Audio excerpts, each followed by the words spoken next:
I am so excited to be talking to you tonight about the Sunday setup. I am coming to you fresh, hot off the presses of actually doing this very thing that I'm going to share with you.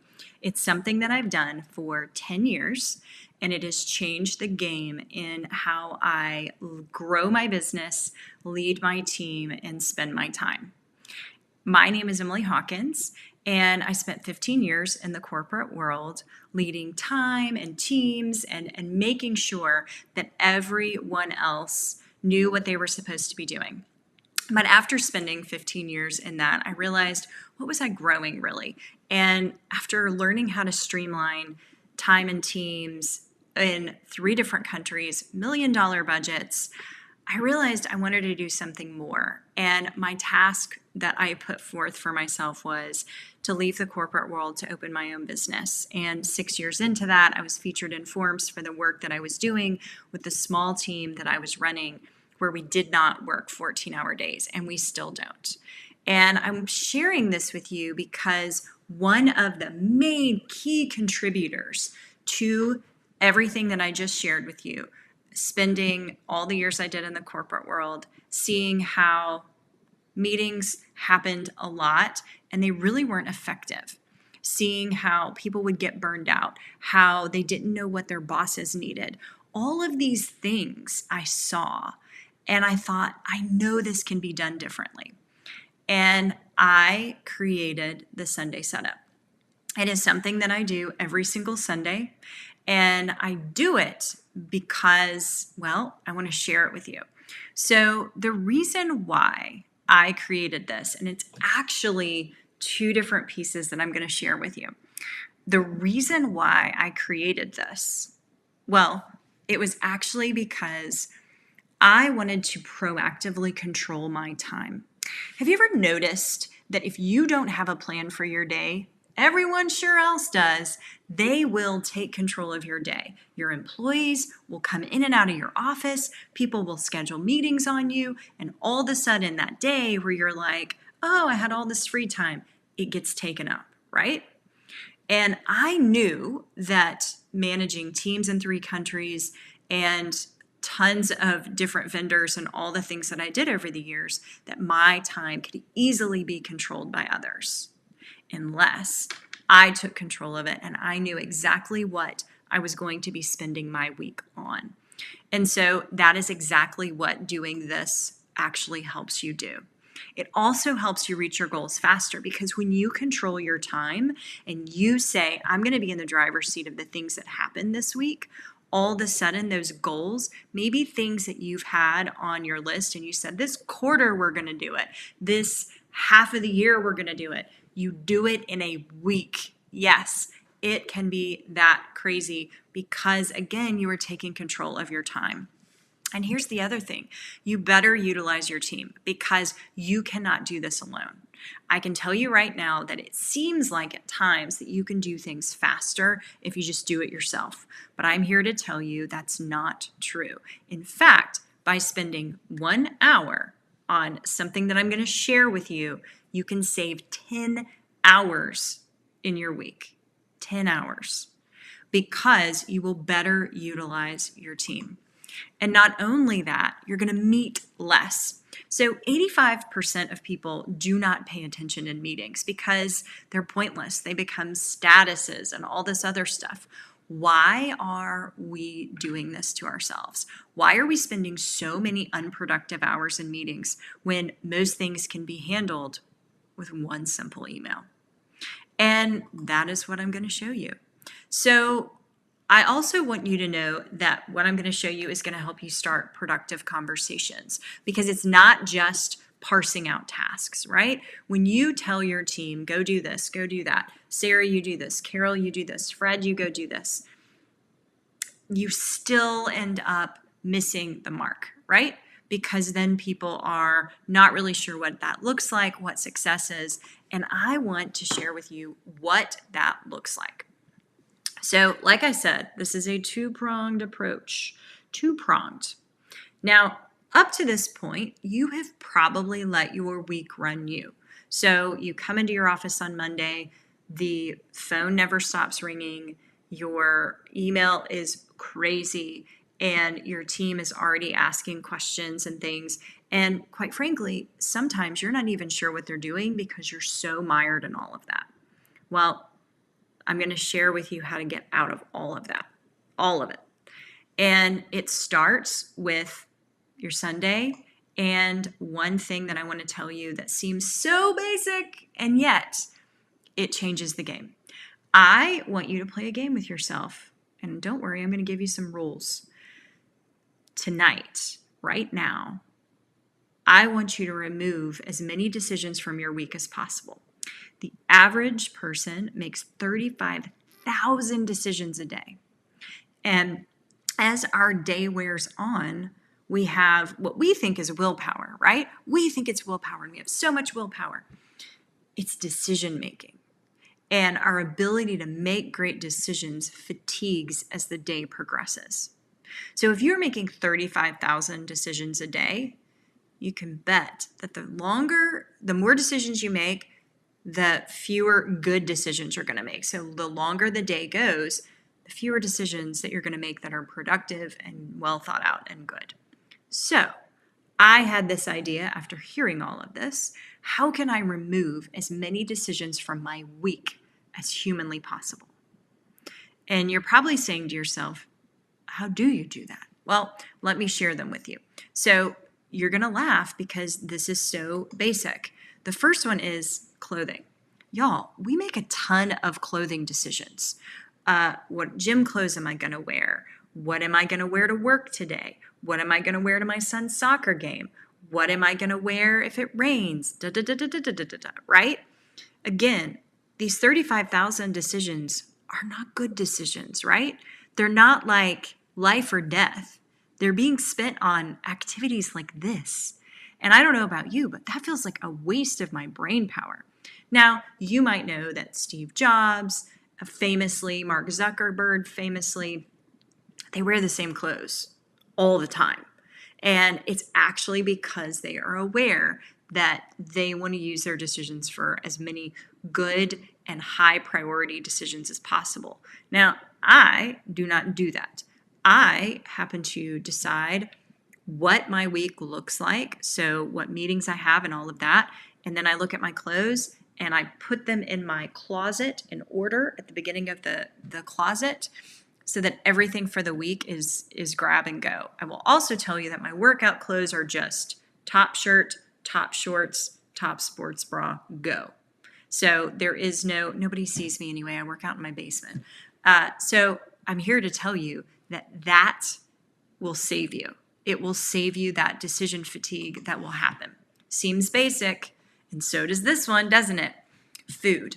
So every Sunday, I make a list. In fact, I actually do this on Saturday. I do this part on Saturday so that on Sunday I can prep it. So on Saturday, I go on ChatGPT and I give it some ingredients. And I say, I want you to make me a 5-meal plan for this week using these ingredients. And I want you to do, I usually just say dinner because I do jar salads for lunch because it's very simple. And then it plans my dinner for me for the week, and it gives me a grocery list as well. Yeah, ChatGPT is kind of awesome for things like that. I know some of us are a little scared of it, but I can tell you right now, it's saving me time and decisions for my grocery list.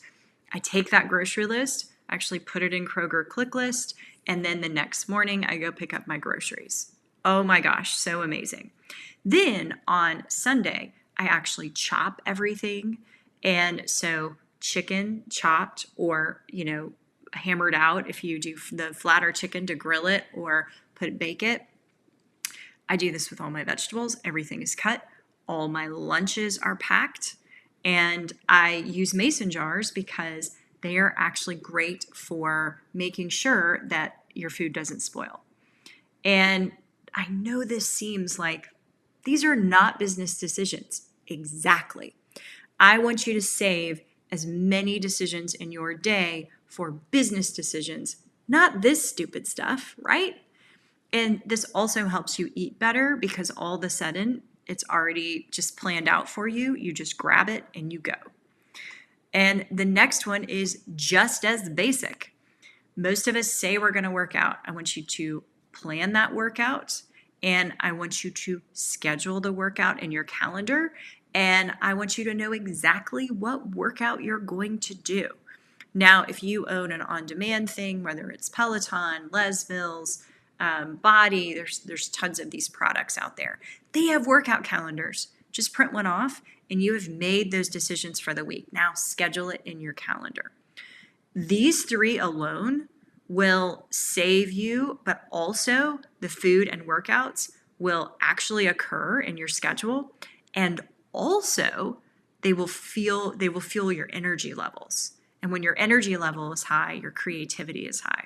So all the decisions that you've been making are taken away, and you will be saving your energy levels, which is great.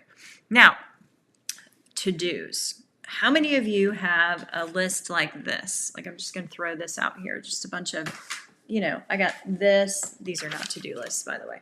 But I'm just making, and maybe it's like 2 pages, right? Like, oh, and see how this is like all marked through and like, oh, it's so messy, right? Why? Why is it like that? Because you think of something and you add it to this giant long list where nothing is categorized, nothing is put in a order of operation, nothing is thought about methodically. What could you do first, second, third? What could you do Monday, Tuesday, Wednesday? None of that, right? It's just this long list of stuff. I can tell you that when you use the Sunday setup that I'm about to share with you, that list starts to dwindle because you put things together. You think about it a little bit more. Think about it on Sunday. You're not going to think about it the rest of the week. You put your to-do list on autopilot. It's one of my most favorite things that I do. And then finally, team management. When I was in graduate school, I remember one of my professors saying, "Who in this room manages people?" And it was an MBA program. So like all the hands shot up and they were like, I do. So it's like basically the whole room. And then the professor said, "Who wishes they didn't?" And almost every single hand stayed in the air. And that saddened me. I was young. I went to graduate school 5 years after I graduated college. So I was one of the few people that was sitting there without a team. And I was 26 years old, and I didn't know how hard it was. So I was thinking, why doesn't anybody like this? Until I started managing a team. And I realized that it is important for me as the leader to manage their time as much as it is my own. And I don't mean micromanaging. And the last 2, I am going to show you exactly how to do this. So all this is going to happen on Sunday. Sounds like a lot, except the rest of your week, you're on autopilot. It's as if you have somebody picking out your clothes for you because it's done. It's as if you have a personal chef because all of it's done. It's as if you have a personal trainer because it's all done. And it's as if you have a personal assistant because it's all done. And it's as if your team is operating independent of you, getting things done behind the scenes while you're working on something else. And all of a sudden, at the end of the week, you've accomplished more than you did last month. Yeah, it's that powerful. So, without further ado, I don't need to tell you how much this matters. Let's talk about one simple email. One email.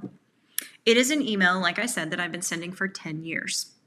I schedule it in my emails. If your email does not allow you to schedule, then burn down that email and get you an email that allows you to schedule your emails, because it is just the greatest thing on earth. You can also do this in Slack, by the way. You can schedule out your messages in Slack. I am a fractional COO for a company as well, and I actually do this in a Slack channel so that everyone on that team knows exactly what's expected of them for the week. I tag those people. It's beautiful stuff. For my personal team, I send it as an email because that's what we've done, and it works really beautifully for our team. If that ever needs to change, I am definitely willing to do it. But I'm here to tell you right now that the only reason I'm telling you about this is because I met with my team last week and they said, you need to share this. You need to share this with your group because this is the reason we love working with you. This is the reason why we are so empowered. We are so on fire for what we do. It's this email. This email. That's it. They were the ones who said, go live on Sunday and share this. And here I am. So, how do you do this? Well, I want you to think about, oops, I just went too far ahead. Sorry about that. I want you to think about 10 hours. We're going to use the 10-hour rule. What is the 10-hour rule?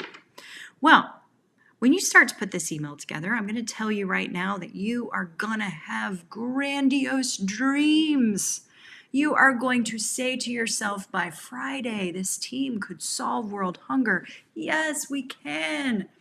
No, you cannot. You cannot solve world hunger, and I'm going to tell you why. I have noticed over the years that you're going to have meetings, you're going to have client engagements, you're going to have talks that you're giving, you're going to have networking events that you're attending, you're going to have to pick up your kid from soccer, you're going to have to randomly leave work and go to the dentist. Shit happens during the week is what I'm trying to say to you. And because of that, what I've noticed is it really feels like there's about 10 hours a week to get tasks done, about 10 hours a week. And that's not just for you, that's for everyone on your team. So if you hired someone and they're working 40 hours a week for you, then only 10 of them are going to be dedicated to these goals. I want to say this because it's going to temper this email. You can make a grandiose list. I do it a lot. I make these crazy plans, but it's before I send it. And then I'm like, I start layering in meetings and things, and I'm like, that is not going to happen this week. So then I go back and I look at it again, and I say, what is humanly possible to get done in 10 hours? And that is, what I put in this email. Not just for me, because I share with my team what I'm doing, but I also share with my team what each of the members of the team are doing. So all of a sudden, everybody knows what my schedule looks like, and everyone knows what everyone else is working on as well. It's just the greatest thing ever. But I want you to remember something else. Focus. So let's say you have Sarah on your team. And Sarah, man, she's such a triple threat. You know, she can do so many different things in your business. 3, in fact, 3 different tags. She is just so amazing for your team. So when you put this weekly goals list together, you're like, I want you to mop the floor, and I want you to rearrange our CRM, and I want you to do some data analytics. What? No, keep it focused. Keep it simple. 10 hours should be focused on the same project, on the same client, on the same mission, on the same vision, or on the same type of task. So maybe they are client hopping, but it's on the same task, right? So same basic work for different clients, or one client that they're focused on, one project, one deliverable. 10 hours of focus. Don't have people hopping around. It will not be useful. If you need those hop around things done, then assign it to different people. So let's say there are 3 things that you would love Sarah to do, but they're not related. Reassign those to other people so that there's more focus. The more focused this is, the more people get done. The more people get done, the more your business grows. Promise me that you will create focus on your Sunday goals. Clarity. So a lot of business owners will say, example that I just gave, I want you to, Sarah, I want you to clean up our CRM. What in the absolute hell does that mean? I do not know what that means. And by the way, that is a great goal, but what does success look like? How would you define that to me? because I don't know what you mean. Clean it up, like delete all the contacts? That would be cleaning it up. Delete all the emails, so, that we've sent out in the past? That would be cleaning it up. And I hope that you're cringing right now, because you would never want anyone on your team doing either of those things. But Sarah might think that's what you want her to do. And all of a sudden, she doesn't know, right? So I want you to think about clarity. Now, what is clarity? What is the task that you want done? And what does success look like? I'm a big fan of Loom. If you don't use Loom, I love a Loom video to be able to run through what I'm looking for. Or I might create a shell if it's a document I want put together, a little template. This is what I'm thinking it should look like. Real easy, right? What I was reminding one of my employees last week about, she has built the most amazing reports I have ever seen. She does it not only for me, but she does it for anyone who joins the Leadership operating system. And she does it for any of the fractional COO clients that we have as a business. She is a powerhouse, a data powerhouse. And she's like, right, but you have all these great ideas. It's I'm just part of the team. And I was like, no. What you don't understand is that I do have crazy plans, right? As do everyone listening to this. Each and every one of you have great ideas, but you don't have the capability of following through with them because there's too many other things going on in your business.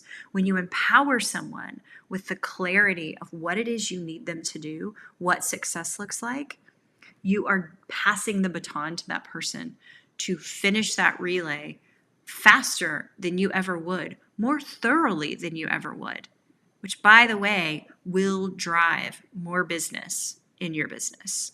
So I said to her, I might have the idea, but you have the follow through and you have the detail. You hold the keys to the growth in this business with the work that you do. And I thank you every single day for that. Erin, if you're listening to this, thank you very much. You are a rock star. Clarity matters. Does your team know what success looks like? Now, I want to talk about keeping it positive. I also want to say keep it short. Now, I know everything I just said. How do I keep this short? This is why you're doing it on Sundays. But I want to talk about positivity for a minute. I feel that every email that we send should be positive. If you have something negative to say to your team, do not send it in an email. I used to do this. And it was when I was a new leader and I didn't know what I was doing. How horrible is that? To send a snarky email or whatever else. Tone can get so misread in an email. It's not good. Bad news needs to be shared face-to-face, whether it's in person or on video, where you're, on a video chat, something like that. This email should always be positive. Always, always, always. At the end of this email, I want you to say something positive. I want you to say, I couldn't do this without you.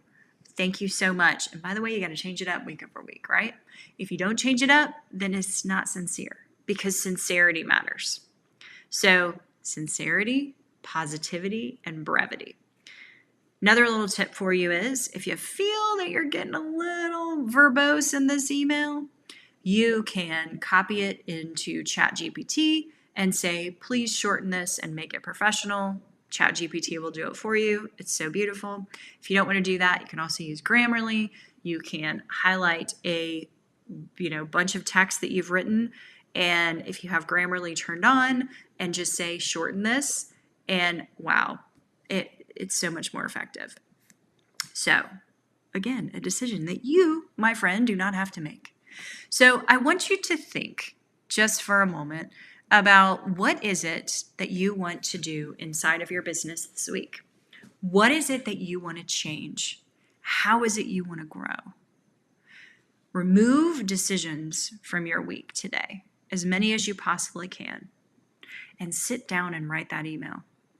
Write it out, schedule it out for whatever hour it is that people start in your business. If it's 8 a.m. Eastern, that's when mine goes out every Monday. Make it 8 a.m. When you start doing this, you're going to have fewer meetings and you're going to get thank yous. in every business that I've been a part of, because I've done the same email on several teams, as soon as I started sending it out, I always took a pulse and said, hey, you know what? I'm probably not going to be sending that out anymore. Just kind of probably not going to be sending that out anymore because I don't know if you guys like it, and it's not a big deal. Every single team has told me, oh my gosh, please send that. I love knowing not only what you're working on, what the goals are, but what everybody else is doing. It's so helpful. And to know what the goals are for the week, it's just so helpful, and I get so much more accomplished. Every team has told me that. And my current team told me to tell you about this today. So if this is something that you want to go deeper on, if you want me to help you write your weekly goals email, that is definitely something that we can do. I would love it if you would private message me, or you can comment shift in the comments, SHIFT, and I will private message you to learn more about your business so that we can create more of the productivity that you need in less time. Happy Sunday.